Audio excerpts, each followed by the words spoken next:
Boa tarde, bora lá? O tema que eu trouxe para vocês hoje, bem tranquilo, bem simples. Vocês vão observar que acaba tendo algumas características que dá para associar com alguns parasitas que a gente estudou aí anteriormente, tá? Então, não confundam. O ciclo tem algumas diferenças.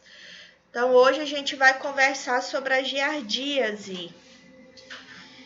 Aqui eu já trouxe à esquerda, né? Lembrando, eu sempre falo para vocês que, de acordo com o parasita, eu já coloco aí algumas lâminas, justamente para vocês já irem se familiarizando. A giardíase, ela tem uma característica aí, né, que o livro traz para a gente, de um formato de pera, né?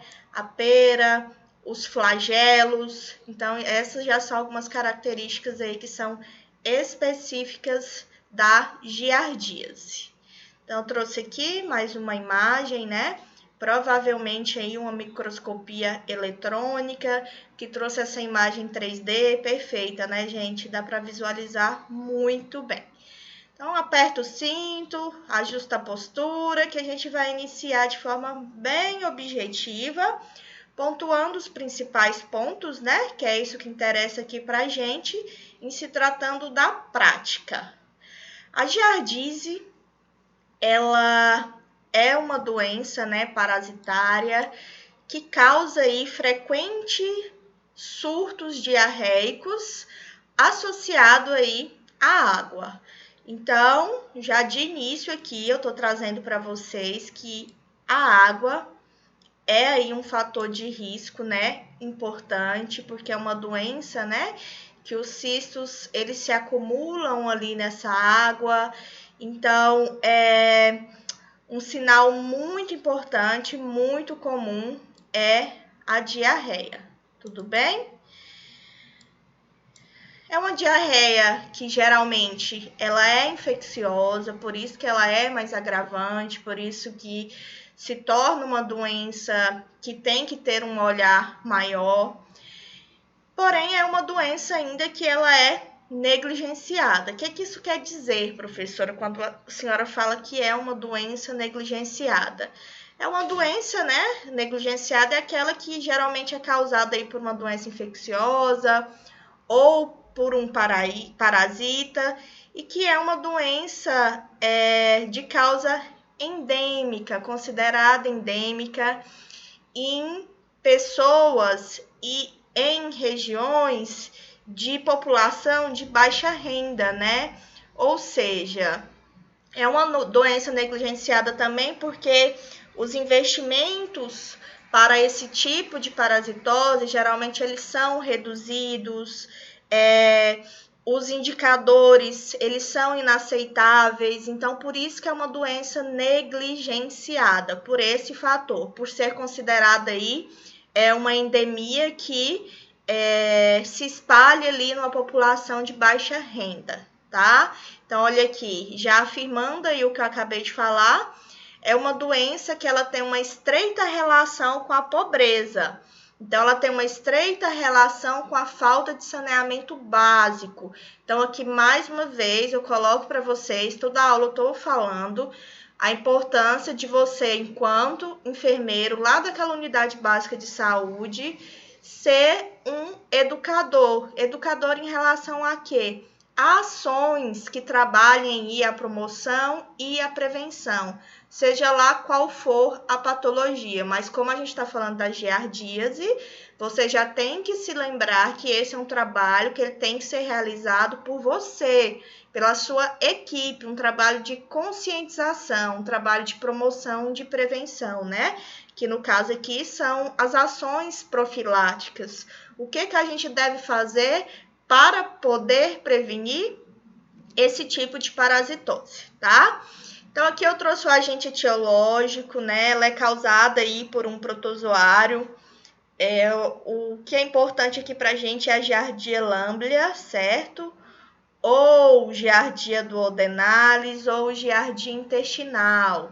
Olha aqui, mais uma lâmina, né, em 3D que traz esse formato do parasita em pera, estendendo aqui os flagelos. Aqui a taxonomia, como eu sempre coloco para vocês, a mais a título de curiosidade, porque aqui a gente consegue entender a classificação do parasita, tá? Então, não precisa se apegar, eu só quero que vocês saibam que o gênero é Giardia, tá? Não se esqueçam. Então, o agente etiológico, né? Só reforçando aqui o que a gente acabou de falar, o mais importante para a gente aqui é a lamblia. Aqui também, mais por curiosidade, para vocês entenderem que existem diferentes espécies de giardia e que dependendo da espécie, o hospedeiro vai mudar, a característica vai mudar, ou seja, são características morfológicas. Aqui o comprimento e a largura, tá? Então, olha aqui o tanto de espécie de giardia, né? Para a gente, o mais importante é a lamblia. A epidemiologia da doença, ela possui aí uma distribuição que é mundial, cosmopolita, né? Quer dizer que envolve muitas pessoas de forma mundial. A Organização Mundial de Saúde registrou aqui 500 mil novos casos por ano, ou seja, 500 mil de pessoas estão aí se contaminando por ano. E a incidência da doença ela é mais comum aí em crianças de 8 meses até 12 anos, ou seja, né, uma transmissão ali via creche, certo? E os surtos epidêmicos, eles estão veiculados à água. Olha aqui mais uma vez, né? A água sendo aqui a fonte, certo? Então, a prevalência é de 5 a 43% em países que são desenvolvidos e de 3 a 7 em países desenvolvidos. Então, de 5 a 43 em desenvolvimento, então aqui ainda está em construção. E de 3 a 7 em países que já estão desenvolvidos. A morfologia, aqui a gente também subdivide aí em trofozoito e cisto, certo? O trofozoito, as características deles são, geralmente abrigam ali na região do intestino grosso, né? Possui ali manifestações clínicas da doença, né? Que a diarreia é uma das manifestações mais comuns e também grave, dependendo do grau de diarreia. Essa criança ela pode desidratar de uma forma que ela pode evoluir para um quadro mais grave. O parasita, como eu já falei para vocês, ele tem um formato de pera, possui aí 4 pares de flagelos, podendo ter, né, até 4. Olha aí os flagelos, o formatinho da pera, e apresenta 2 núcleos idênticos, 1, 2. Então, essas são as características do trofozoito. Olha aqui mais um desenhozinho, formato de pera, os seus flagelos, né? Flagelos caudais, ventrais, posterolaterais, os corpos basais, os seus núcleos. Então, essa é a morfologia do trofozoito, certo? A forma de vida dele, o seu habitat lá no intestino, né? Pega ali a região do duodeno e a parte do jejum, mergulhado ali nas criptas, aderidos à mucosa, no disco suctorial, isso aqui é a anatomia, tá? É a região ali do habitat. Ele possui um metabolismo que é anaeróbio, ou seja, quando eu falo que algo é anaeróbio, é que ele consegue sobreviver a ambientes sem oxigênio, então não tem mitocôndria, tá? Ele é aerotolerante, isso quer dizer que é um parasita que ele sobrevive tanto em ambiente que tem oxigênio ou que não tenha. Então, eu falei aqui que ele é anaeróbio, mas a literatura traz também que se for um ambiente aeróbio, ele consegue aí se sustentar e sobreviver, certo? A sua nutrição ela é feita através da membrana e por pinocitose, né? Então, a pinocitose que é responsável por ir lá, né, captar esse alimento, essa nutrição do parasita. E o seu deslocamento rápido, ele ocorre justamente pela presença dos flagelos. É o batimento desses flagelos que faz com que ele se movimente de forma mais rápida, tá? A reprodução desse parasita é por divisão binária, de forma longitudinal e de forma cultivável. Tudo bem até aqui? Vou seguir, tá? Já a morfologia do cisto, ela muda um pouco. Lá no Trophozoita eu tinha, né, um parasita ali com aspecto mais de pera. Aqui ele já tem uma característica mais oval, possui uma parede externa que é formada por glicoproteína, apresenta não só 2 núcleos, mas pode apresentar de 2 a 4 núcleos. Olha aqui, de 2 a 4, no Trophozoita era apenas 2. E apresentam aí fibrilas, que são longitudinais. Então, essa é a morfologia do cisto, tá? O ciclo biológico, né? É um ciclo que ele é monogênico, ou seja, vocês já pegaram o que é um ciclo monogênico? O ciclo monogênico é aquele ciclo que eu preciso de um único hospedeiro, tá? Então, não se esqueçam. Então, ocorre ali pela ingestão de cisto. Esse desencistamento ele vai iniciar na região do nosso estômago e completar ali para o duodeno até chegar no jejum, né? Como eu já falei para vocês. E esse cisto maduro ele vai produzir ali um excitozoito, certo? O excitozoito vai originar o trofozoito, onde ocorre a divisão binária. Com essa divisão binária, esse parasita ele já vai se aderir ali à mucosa intestinal. E lá na região do seco do intestino ocorre o encistamento, ou seja, com esse encistamento, os cistos vão ser liberados nas fezes e podendo permanecer aí viável, né, no ambiente por vários meses. Então, aí que está o perigo do ciclo.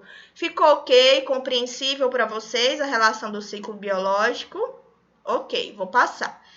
O mecanismo de transmissão, já comentei com vocês aí, né, o principal meio, a principal via de transmissão são cistos que são responsáveis pela transmissão, tá, gente? Por quê? Porque esse cisto ele acaba sobrevivendo ali à água, certo?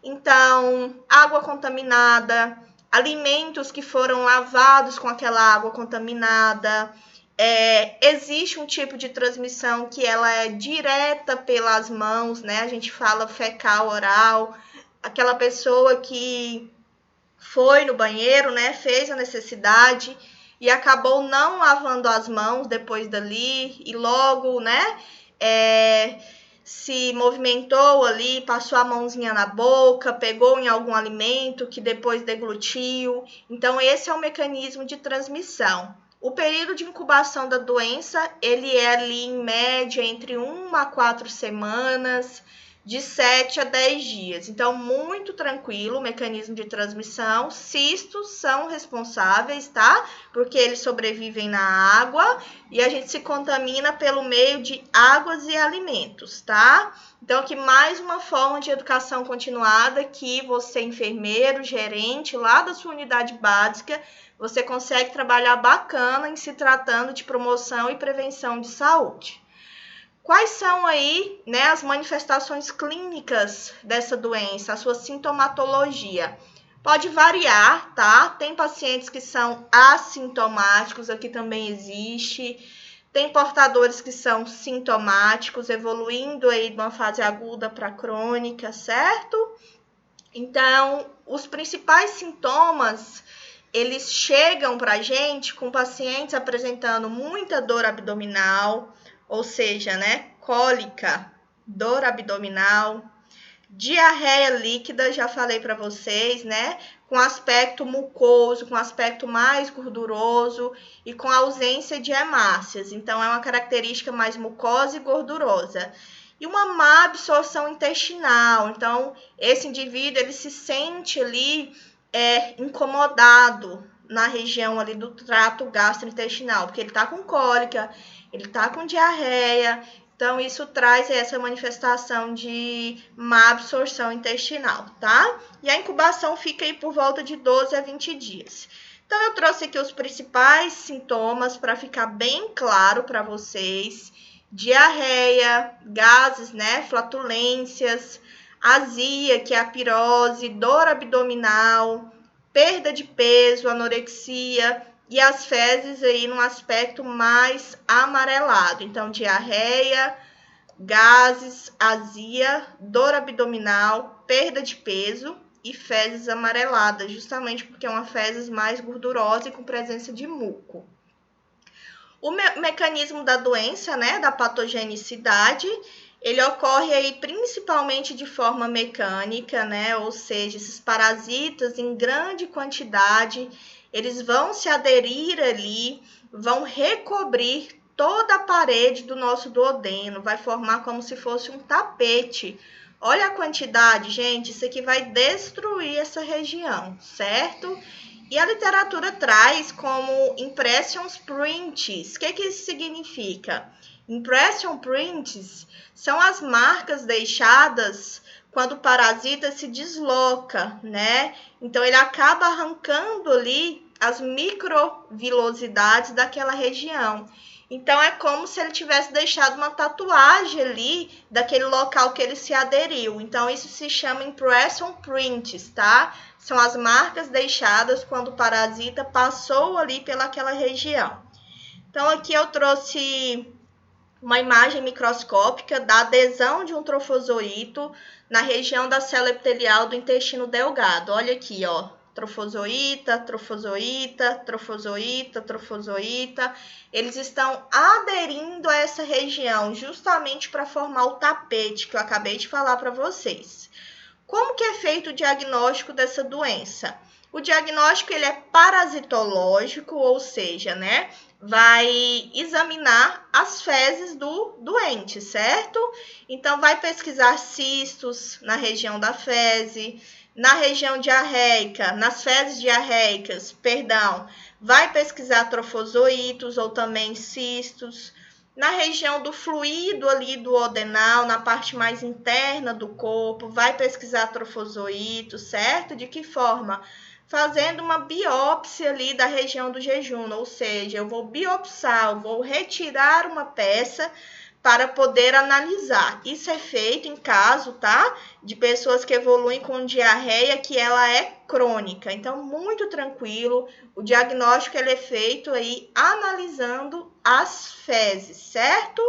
A gente tem um diagnóstico que ele é imunológico também, tá? Nessa forma imunológica, a gente avalia o soro desse paciente, certo? Então, vai coletar ali o sangue e a gente vai avaliar ali, né, as imunoglobulinas, os anticorpos, ok?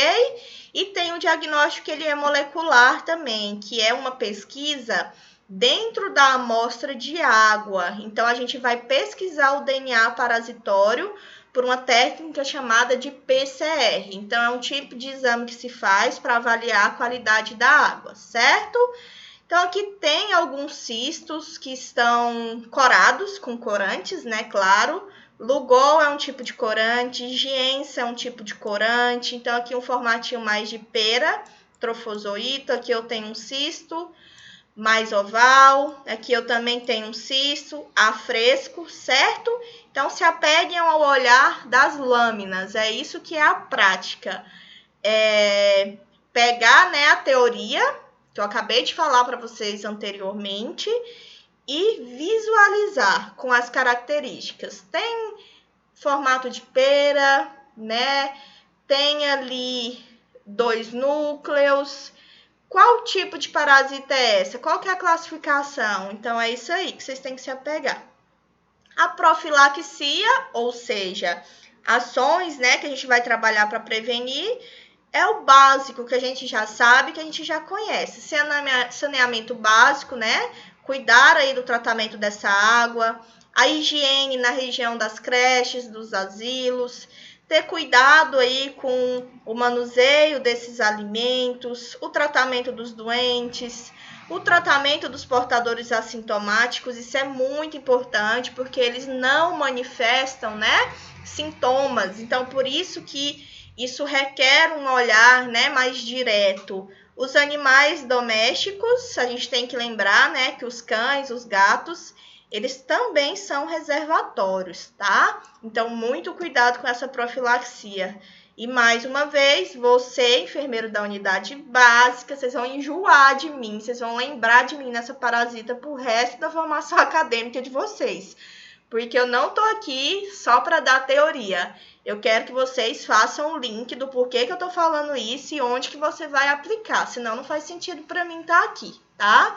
O tratamento, eu trouxe aqui alguns fármacos. Vocês não viram farmacologia ainda, mas já se familiarizem também. Essa é a medicação disponibilizada, tá, no tratamento. Metronidazol, nitazoxanidina, né, que é o Anita, que é um vermífero. Albendazol, também um vermífero, tá? Então, só para vocês já irem conhecendo os nomes e quando vocês estiverem lá estagiando, vocês já vão saber qual que é a indicação desses fármacos, tá? Em qual tratamento que eles podem aí se incluir, certinho? Finalizamos aqui a teoria, né? Essa colocação aí dos pontos mais importantes. Infelizmente, lá no laboratório nosso da faculdade, a gente não conseguiu visualizar a lâmina da Giardias, então eu trouxe aqui algumas lâminas da internet mesmo, só para vocês visualizarem, tá?